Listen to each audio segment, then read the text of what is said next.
And now we move on to talk about the so-called autonomous zone. The listener has messaged me on Messenger from one of the pages that I have. I think it's Brian James Shanley Raw. But the interesting thing was it sat in the requests for over a year. So I'm sorry, better late than never, right? Justice delayed is not justice denied. At least I'm getting to the darn thing.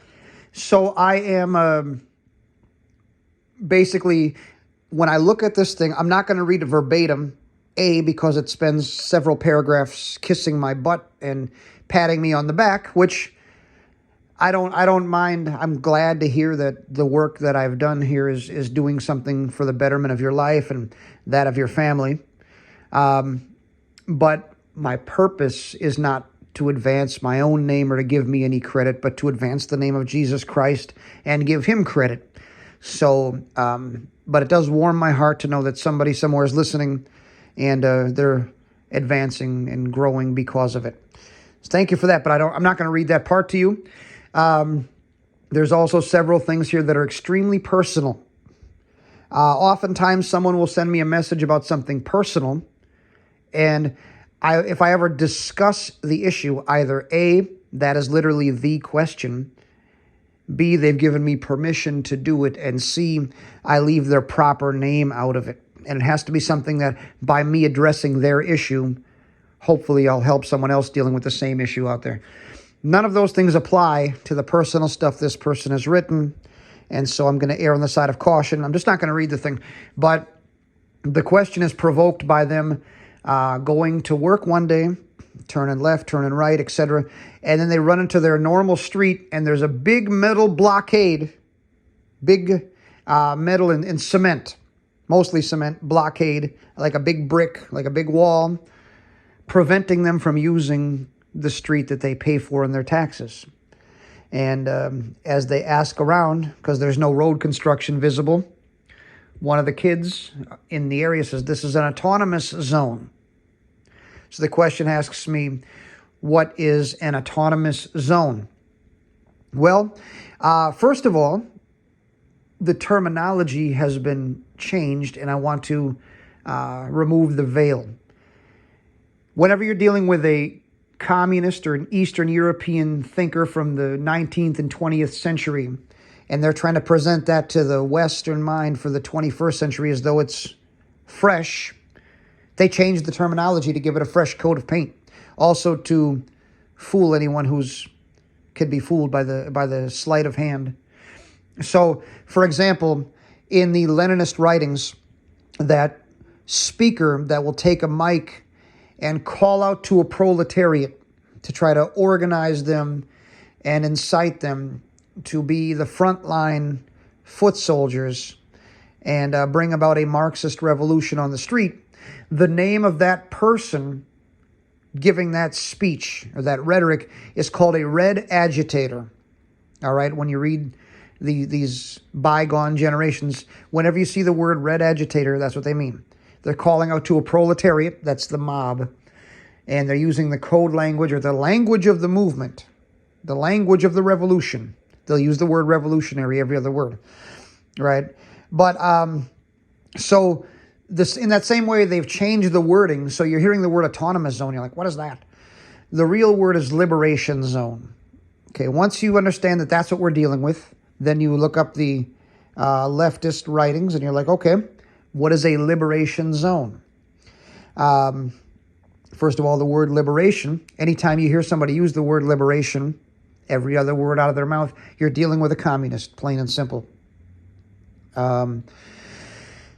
So when someone talks about a liberation zone, what it is when political leftism / Marxism / communism is advancing, when they conquer an area, or as they call it, occupy an area. And again, you hear the word occupy and the lights going on because you've heard kids use the word occupy. These are all communist words. It's words of a Marxist revolution, all right? It's words of something dark and sinister and icky. But when they occupy a certain place, it becomes A, they've conquered this place, but B, it becomes a strategic starting point from which they can move forward. Okay, so they've got new position. All right. That's essentially what's happened in a so-called autonomous zone. You got to ask yourself, in the 1930s and 1940s in America, if there was a bunch of college boys that had painted their nails and were riding skateboards and, playing child games. They didn't have video games back then or whatever. And they had just decided to read Mein Kampf and the writings of Hitler and sympathize with the enemies of America. Or they decided to read the Shinto works of the Emperor of Japan. And they said, hey, we're taking these few blocks in the name of Adolf Hitler, in the name of the Emperor of Japan. These do not belong to America anymore. They're like an embassy for this enemy of the country, and we are keeping it occupied for them. What do you think that generation of adults would have done? A, they would have probably killed them as being basically soldiers bringing about an invasion. Or B, they would grab them by their hair, bring them home, and their parents would beat the hell out of them. Matter of fact, the parents would have so disciplined them and taught them right from wrong from diapers that I don't think they would have grown up to be 20 years old occupying some stuff in the name of another country. But if you look out your window in your city, in your state, which is one of the United States of America, and you see that it is a liberation zone or an autonomous zone claimed in the name of something else, you're basically seeing a colony. You can call it a Russian colony, a Chinese colony, or whatever you want, but it has been conquered by a foreign power, and it would be in your best interest to kill those people and take that back. You're being invaded, basically. The fact that someone feels entitled to do it and there's going to be no consequences shows you, A, how weak they view you, and B, how weak we are that we're not doing anything about it. And it's weird because in 1986, when I was a little boy, I wrote a story about my neighborhood becoming a colony of Russia. It's so weird because it was viewed by many as so fictional, but here we are. And it wasn't even the Russian military like my story as a kid. It's kids that grow up here, that go to the government-run public schools, that sit at the feet of radical left-of-center people who are nutcases. They grow up and they sit under college professors that are nutcases. They smoke drugs, they watch TikTok, they watch Netflix. They're in all this gay, lesbian, bisexual, transgender, pedophilia, just this movement of sexual perversion. Polyamorous, blah, blah, blah. What pronoun should I use? Do you speak English? Because the grammar's pretty clear what pronoun you need. They grow up and then they become angry at the country that pretty much raised them and gave them the opportunities that they have and the lifestyle they have. I'm going to overthrow this good system that has helped me out.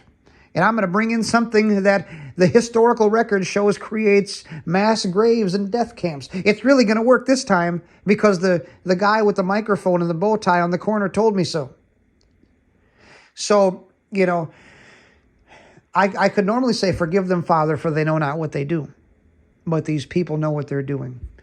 Anyways, autonomous zone, if you see one in your city, it's over. Robert Morey used to say, in the 1990s, one day if you ever see UN soldiers coming down the main drag of your street, or Chinese soldiers, or Russian soldiers, it's all over.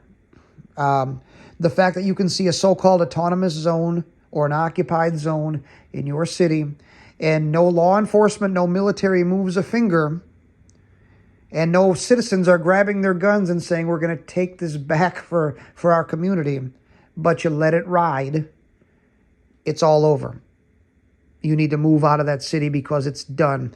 It's, as Lenin was writing and Stalin was writing, it is that generation of Americans that's so weak, so immoral, so non-vigilant, so drug addicted, so sex addicted, and just so low intelligence quotient that they would not resist an invasion. And they will fall into the Eastern hands like an overripe fruit. Your city is falling into the hands of the enemies of America like an overripe fruit, and you're seeing firsthand evidence in front of your face.